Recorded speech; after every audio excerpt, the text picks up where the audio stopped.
ನಾನು ಈ ಶಾಲೆಯ ವಿದ್ಯಾರ್ಥಿ. ಇದೇ ತಿಂಗಳ ಫೆಬ್ರವರಿ ಅಂತರವಾಗಿ ಒಂದು ಕಮಿಟಿಯನ್ನು ರಚನೆ ಮಾಡ್ತೇವೆ.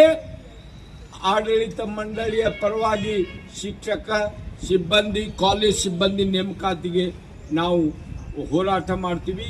ಕಾಲ್ ಫಾರ್ಮ್ ಮಾಡ್ತೀವಿ.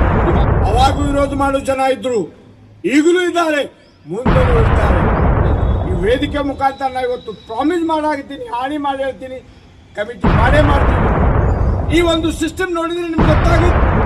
ಆ ದೇವರ ಭಯವನ್ನು ಇಟ್ಟುಕೊಂಡು ನಾವು ಈ ಸಂಸ್ಥೆಯ ಅಭಿವೃದ್ಧಿಗಾಗಿ ಹೋರಾಟ ಮಾಡೋಣ. 100-200 ಮಂದಿ ಕರೀಲಾಕ್ ಹೇಳಿದ್ದೆವು. ಯಾರು ಕರೀಲಾಕ್ ಹೇಳಿದ್ದೆವು ಅವರೇ ಇವತ್ತಿಲ್ಲ. ಇದು ದುರಾದೃಷ್ಟ. ಈ ರೀತಿ ಆದ ಸಮಾಜದಲ್ಲಿ ನಾನು ಈ ಕಾಲೇಜ್ ಚೇರ್ಮನ್ ಆಗಿದೆ. ನನಗೂ ಆಸೆ ಇದೆ ಅಧ್ಯಕ್ಷ ಆಗ್ಬೇಕು, ಚೇರ್ಮನ್ ಆಗ್ಬೇಕಂತ. ಆದ್ರೆ ನಾನು ನನ್ನ ಆಸೆಯನ್ನು ಬಲಿಕೊಡ್ತಾ ಇದ್ದೀನಿ. ವೇದಿಕೆ ಮುಖಾಂತರ ಮುದ್ದೇಬೇಳೆ ಮುಸ್ಲಿಮರಿಗೆ ನಾವು ವಿನಂತಿ ಮಾಡಿಕೊಳ್ಳುವುದೇನೆಂದ್ರೆ, ಈ ಒಂದು ವ್ಯವಸ್ಥೆ ಬಂದು ನೋಡಿದ್ರೆ ನಿಮ್ಗೆ ಗೊತ್ತಾಗುತ್ತೆ.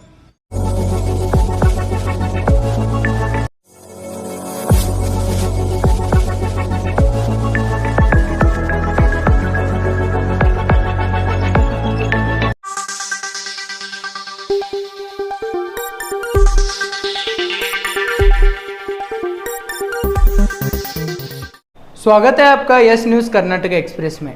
मैं आपके साथ सुफियान। आइए आज की खबर पर नजर डालते हैं।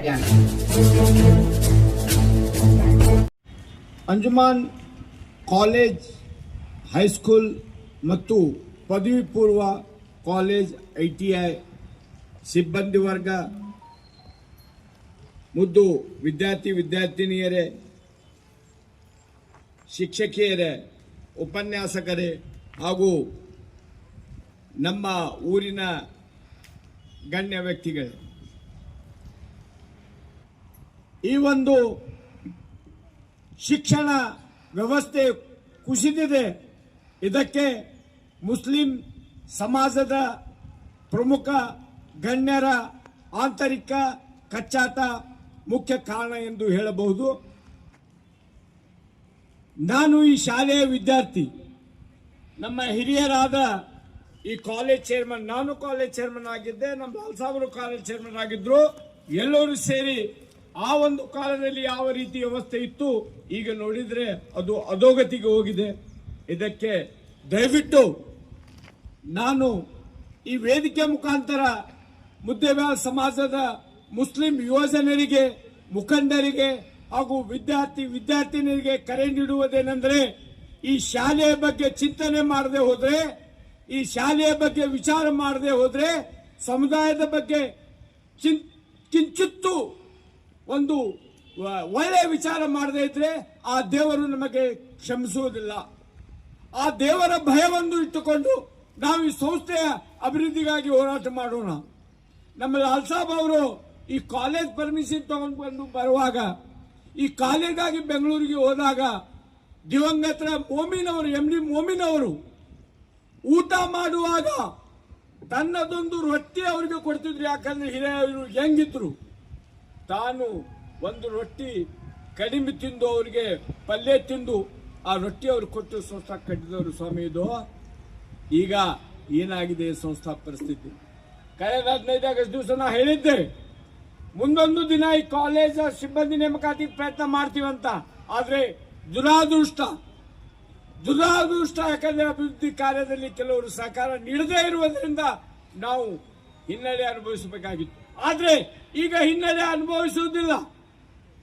ಆದ್ರೆ ಈಗ ನಾವು ಸೈನ್ಯ ಶಕ್ತಿ ಕಳೆದುಕೊಂಡಿದ್ದೇವೆ. ಎಲ್ಲಿವರೆಗೆ ಸಿಬ್ಬಂದಿ ಮುಂದಿನ ತಿಂಗಳು ಫೆಬ್ರವರಿ ಅಂತ್ಯದೊಳಗಾಗಿ ನಾವು ಕಾಲ್ಫಾರ್ಮ್ ಮಾಡೇ ಮಾಡ್ತೀವಿ, ಸಿಬ್ಬಂದಿಗಳ ನೇಮಕಾತಿ ಮಾಡೇ ಮಾಡ್ತೀವಿ. ಈ ಆಡಳಿತ ವ್ಯವಸ್ಥೆಯನ್ನು ನಾವು ಮುಸ್ಲಿಂ ಸಮಾಜ ಸಂಘಟಿತರಾಗಿ ಹೋರಾಟ ಮಾಡಿ ಪಡೆದೇ ತೀರ್ತೀವಿ. ಈಗಾಗಲೇ ಕಳೆದ ಇದೇ ತಿಂಗಳಲ್ಲಿ ಒಂದು ಮುಸ್ಲಿಂ ಸಮುದಾಯದವರು ಸೇರಿ ಸರ್ವಸಮ್ಮತವಾಗಿ ಯಾರಿಗೆ ಮಾಡ್ರಿ, ಏನೇ ಮಾಡ್ರಿ, ಎಂತೋ ಮಾಡ್ರಿ, ಆದ್ರೆ ಅಂಜುಮಾನ್ ಇಸ್ಲಾಂ ಕಮಿಟಿ ಆಡಳಿತ ಮಂಡಳಿ ರಚನೆ ಮಾಡ್ರಿ ಅಂತ ಹೇಳಿದ್ದಾರೆ. ಅದಕ್ಕೆ ನಾವು ಪ್ರಯತ್ನ ಪಡ್ತಾ ಇದ್ದೀವಿ. ಇದೇ ತಿಂಗಳ ಫೆಬ್ರವರಿ ಅಂತರವಾಗಿ ಒಂದು ಕಮಿಟಿಯನ್ನು ರಚನೆ ಮಾಡ್ತೇವೆ. ಆಡಳಿತ ಮಂಡಳಿಯ ಪರವಾಗಿ ಶಿಕ್ಷಕ ಸಿಬ್ಬಂದಿ ಕಾಲೇಜ್ ಸಿಬ್ಬಂದಿ ನೇಮಕಾತಿಗೆ ನಾವು ಹೋರಾಟ ಮಾಡ್ತೀವಿ. ಕಾಲ್ ಫಾರ್ಮ್ ಮಾಡ್ತೀವಿ. ಈಗಾಗಲೇ ನಾನು ಮುಖ್ಯ ಉಪಾಧ್ಯಾಯ ಪೈಕಿ ಶ್ರೀಮತಿ ದಕ್ನಿಯವ್ರಿಗೆ ಹೇಳಿದ್ದೇನೆ, ಜೂನಿಯರ್ ಕಾಲೇಜ್ ಪ್ರಿನ್ಸಿಪಾಲ್ಗಳು ಹೇಳಿದ್ದೇನೆ, ಎಲ್ಲ ಬಿರಾದರ್ ಅವರು ಮತ್ತೆ ಇವರು ಅಬಿಬುಲ್ಲಾ ಅವ್ರಿಗೆ ಹೇಳಿದ್ದೀನಿ. ನಮ್ಮ 12 ಕಚ್ಚಾಟ ಇರಲಿ, ಮೊದಲು ನಮಗೆ ನೇಮಕಾತಿಗೆ ಪ್ರಸ್ತಾವನೆ ಕಳಿಸ್ರಿ, ಅಪಾಯಿಂಟ್ಮೆಂಟ್ ಆದ ಕೂಡಲೇ ನಾವು ಕಮಿಟಿ ಆದ ಕೂಡಲೇ ನಾವು ಅಪಾಯಿಂಟ್ಮೆಂಟ್ ಮಾಡ್ಕೊಳ್ಳೋಣ ಅಂತ. ಈಗಾಗಲೇ ನಾವು ವೇದಿಕೆ ಪರವಾಗಿ ನಮಗೆ ವಿನಂತಿ ಮಾಡ್ಕೊತೀನಿ, ಅಬಿಬುಲ್ಲಾ ಅವರೆಲ್ಲರೂ ಮೊದಲು ಪ್ರಸ್ತಾವನೆ ಕಳಿಸ್ರಿ, ನಮ್ಮ ಕಮಿಟಿ ಆದ ನಂತರ ಅಪಾಯಿಂಟ್ಮೆಂಟ್ ಮಾಡ್ಕೊಳ್ಳೋಣ. ಅದಕ್ಕೆ ಈಗಾಗಲೇ ನೀವು ಅದಕ್ಕೆ ಏನೂ ಹಿಂಜರಿಯಲು ಅವಶ್ಯಕತೆ ಇಲ್ಲ, ಯಾವುದೇ ರೀತಿಯ ಭಯ ಪಡುವ ಅವಶ್ಯಕತೆ ಇಲ್ಲ. ಮುಸ್ಲಿಂ ಸಮುದಾಯ ಸಲುವಾಗಿ ನೀವು ಚಿಂತನೆ ಮಾಡದಿದ್ದರೆ ಯಾರು ಮಾಡಬೇಕು? ನೋಡ್ರಿ, ನಮ್ಮ ಹುಡುಗರಿಗೆ ಬರೇ ಒಂದು 40-50 ಹುಡುಗರು ಅದಾರ. ಯಾವ ರೀತಿ ಪರಿಸ್ಥಿತಿ ಆಗಿದೆ, ಯಾಕಾಗಿದೆ, ನೀವೆಲ್ಲ ವಿಚಾರ ಮಾಡ್ಬೇಕು, ಆತ್ಮವಿಮರ್ಶೆ ಮಾಡ್ಬೇಕು.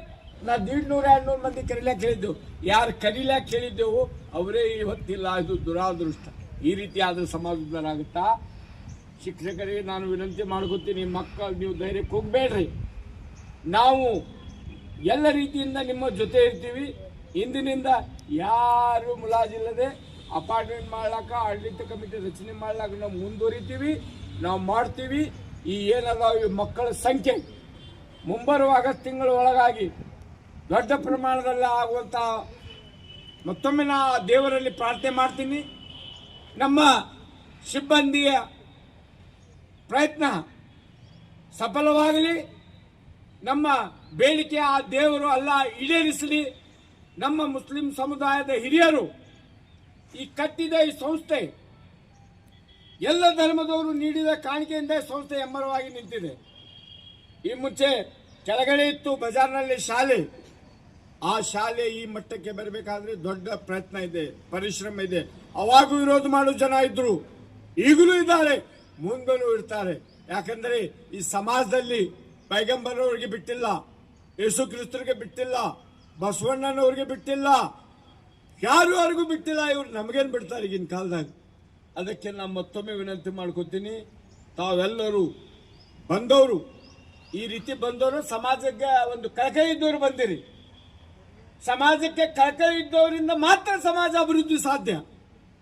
ಸಮಾಜ ಅಭಿವೃದ್ಧಿಗಾಗಿ ನಾವೆಲ್ಲ ಬಲಿದಾನ ಮಾಡಬೇಕಾಗಿದೆ.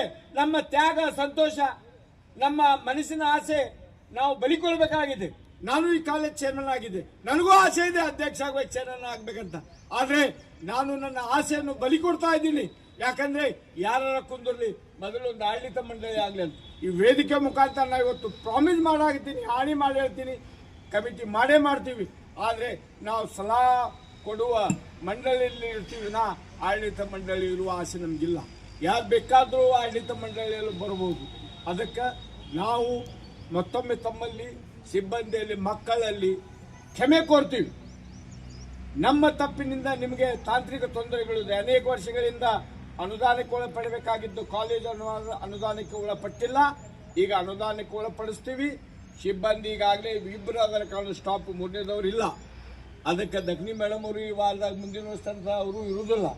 ಅದಕ್ಕೆ ಎಲ್ಲರೂ ಕೂಡಿ ಮತ್ತೊಮ್ಮೆ ಸಿಬ್ಬಂದಿ ನೇಮಕಾತಿ ಮಾಡಲಿಕ್ಕೆ ನಾನು ತಮ್ಮೆಲ್ಲರಿಗೂ ವಿನಂತಿ ಮಾಡ್ತೇನೆ. ಈ ವೇದಿಕೆ ಮುಖಾಂತರ ಮುದ್ದೇಬೇಳೆ ಮುಸ್ಲಿಮರಿಗೆ ನಾವು ವಿನಂತಿ ಮಾಡಿಕೊಳ್ಳುವುದೇನೆಂದ್ರೆ, ಈ ಒಂದು ವ್ಯವಸ್ಥೆ ಬಂದು ನೋಡಿದ್ರೆ ನಿಮ್ಗೆ ಗೊತ್ತಾಗುತ್ತೆ, ಈ ಒಂದು ಸಿಸ್ಟಮ್ ನೋಡಿದ್ರೆ ನಿಮ್ಗೆ ಗೊತ್ತಾಗುತ್ತೆ ನಮ್ಮ ಪರಿಸ್ಥಿತಿ ಯಾವ ರೀತಿ ಇದೆ ಅಂತ. ರಾಜಕೀಯ ಸ್ಥಾನಮಾನ ಒಂದು ಕಡೆ ಬಿಡಿ, ಶೈಕ್ಷಣಿಕ ವ್ಯವಸ್ಥೆ ಹದಗೆಟ್ಟರೆ ನಮ್ಮ ಮಕ್ಕಳ ಭವಿಷ್ಯ ಹಾಳಾಗುತ್ತೆ. ಶೈಕ್ಷಣಿಕ ಭವಿಷ್ಯ ಉದ್ಧಾರ ಆಗಬೇಕಾದ್ರೆ ನಾವೆಲ್ಲ ನಮ್ಮ ಸಮುದಾಯಕ್ಕೆ ಚಿಂತನೆ ಮಾಡಬೇಕಾಗಿದೆ. ಅದಕ್ಕೆ ತಾವೆಲ್ಲರೂ ತಮ್ಮ ಆಂತರಿಕ ವೈಷಮ್ಯ ಬದಿಗಿಟ್ಟು ಈ ಸಂಸ್ಥೆ ಕಟ್ಟಲು ನಮ್ಮ ಮುಸ್ಲಿಂ ಮಕ್ಕಳ ಭವಿಷ್ಯಕ್ಕಾಗಿ ತಾವೆಲ್ಲರೂ ಸಾಥ್ ನೀಡಬೇಕು. ಈ ಆಡಳಿತ ಮಂಡಳಿ ಆಗಸ್ಟ್ 15 ಒಳಗೆ ಎಲ್ಲರೂ ಸೇರಿ ಸಾಮಾಜಿಕ ಅಭಿವೃದ್ಧಿಗಾಗಿ ಒಂದಾಗಿ ಶ್ರಮಿಸಿ ಈ ಶಾಲೆ ಮಕ್ಕಳ ವಿದ್ಯಾಭ್ಯಾಸಕ್ಕಾಗಿ, ಸಿಬ್ಬಂದಿ ನೇಮಕಾತಿ, ಶಾಲಾ ಅಭಿವೃದ್ಧಿಗಾಗಿ ಹೋರಾಟ ಮಾಡೋಣ ಅಂತ ಹೇಳುತ್ತಾ, ಆ ದೇವರಲ್ಲಿ, ಆ ಅಲ್ಲಾಹನಲ್ಲಿ ಪ್ರಾರ್ಥಿಸುತ್ತಾ ನಮಗೆ ಈ ಕಾರ್ಯದಲ್ಲಿ ಯಶಸ್ಸು ನೀಡಲೆಂದು ಕೇಳಿಕೊಂಡು ನನ್ನ 2 ಮಾತುಗಳನ್ನು ಮುಗಿಸುತ್ತೇನೆ. ಅಲ್ಹಮ್ದುಲಿಲ್ಲಾಹಿ ರಬ್ಬಿಲ್ ಆಲಮೀನ್. ಯಾವುದೇ ಹೊಸ ಸುದ್ದಿಯನ್ನ ನೋಡಲು ನಮ್ಮ ಎಸ್ ನ್ಯೂಸ್ ಕರ್ನಾಟಕ ಎಕ್ಸ್‌ಪ್ರೆಸ್ನ ನೋಡ್ತಾ ಇರಿ. ಹಾಗೆ ನಮ್ಮ ಚಾನೆಲ್ನ ಸಬ್ಸ್ಕ್ರೈಬ್ ಮಾಡಿ, ಬಾಜು ಇರುವ ಬೆಲ್ ಐಕಾನ್ ಅನ್ನ ಕ್ಲಿಕ್ ಮಾಡಿ. ಹಾಗೆ ನಮ್ಮ ಚಾನೆಲ್ನ ಲೈಕ್ ಮಾಡಿ, ಶೇರ್ ಮಾಡಿ. ನಮ್ಮ ನಡೆ ಸತ್ಯದ ಕಡೆ.